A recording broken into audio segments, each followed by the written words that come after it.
everyone. So you guys got lower body exercises yesterday. We're going to do an upper body set today, 4 exercises. We're going to start with a bent over row. I'm going to do it freestanding, which requires a little bit more core strength, including the lower back. So if any of you feel this in your lower back, just supporting the weight, then go ahead and do just a regular bent over row like we would do off a bench. Just support yourself on the arm of a couch, off a stability ball, off a dining room chair. So just find a way to support that other hand so the back stays a little bit more supported. So slight bend to the knees, hinge over. You want to make sure that back stays relatively flat and the neck stays neutral. You're going to pinch the shoulder blades together, squeeze up to the top, all the way down. Each time you get to the bottom of the movement, reset the shoulders. So squeezing, pinching, keeping enough air in the belly to make sure that your lower back stays supported. So each time, make sure you brace that core, squeeze up to the top, all the way back down.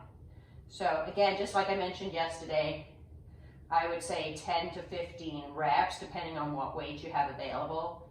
Obviously, like I also mentioned, you could modify this with a band, any kind of band, right? Kettlebells. Find something heavy, fill a couple of jugs with water. Whatever you need to do to create a little bit of resistance. So that's the first exercise, right? I always like to start with the back, just to warm up our shoulders and everything before we move on to the chest and things that tend to be a little bit more tricky and where we can be a smidge more injury prone. So warm up the back first.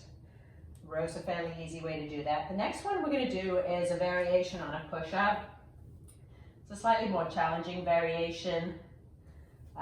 So use your judgment once again. If you need to use to do your push-up off the couch again, off a countertop, off the seat or the back of a dining room chair, modify to find the right push-up for you. I'm going to add a band for a little bit more resistance, especially at the top of my push-up, right? It's going to actually push me down to the bottom of my push-up. But as I get to the top of my push-up, I'm going to really have to squeeze up into it. I like to hook the band over my thumbs. If you just have the band with 2 handles, wrap it around the palm of your hand to create the tension. You can make that work too. And of course, just a regular push-up's fine too. So just make sure the shoulders stay down the back, lower down, push up. And again, right, use your judgment. So especially on things like push-ups where our shoulders can get too much into action if we get fatigued, use your judgment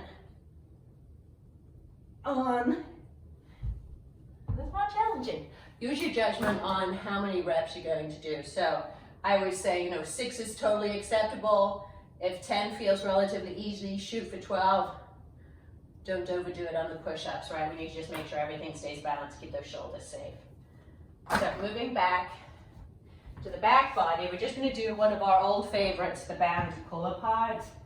Good because it's relatively good for everybody's shoulders and really forces us to think about what we're doing in terms of utilizing these trapezius muscles and kind of what our core is doing as we engage our shoulder blades.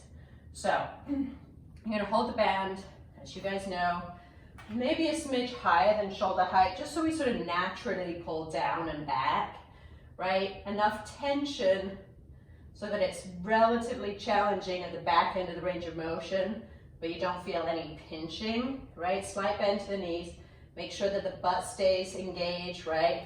No flaring or expanding of the ribs, ideally. You're just going to squeeze back, pinching the shoulder blades back and down. Come back to the front. Pinch the shoulders, squeeze back and down. And I like to take that extra moment at the back end of the range of motion to really slide my shoulder blades down the back. So pinching, squeezing back and down.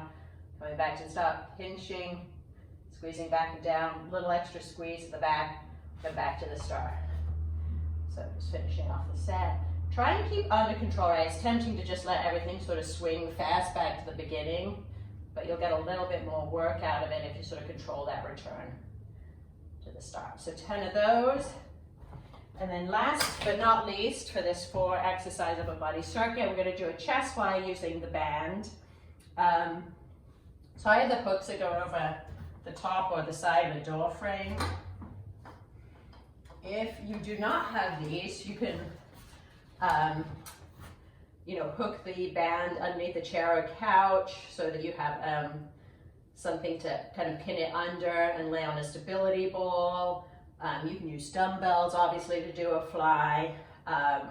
You can hook it around a post in a basement, or if you have a pillar somewhere in your house, you could use that. A banister stand will also work to help hook this in. Ooh, so I just popped up over the fence, right out there. All right, so last but not least, right? Enough tension to feel like everything's engaged. What you don't want is the shoulders to shrug up, so keep those shoulders back and down.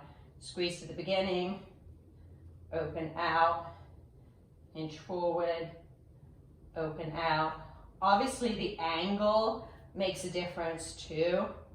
This kind of downward angle, a little bit easier on the shoulders, a little bit more all over, chest involved, right? Straight ahead, a little bit more challenging. And if you go from low to high, probably the most engagement of kind of the smaller muscles of the upper chest. So pick your angle, or maybe do one angle one day and mix it up next time you go through.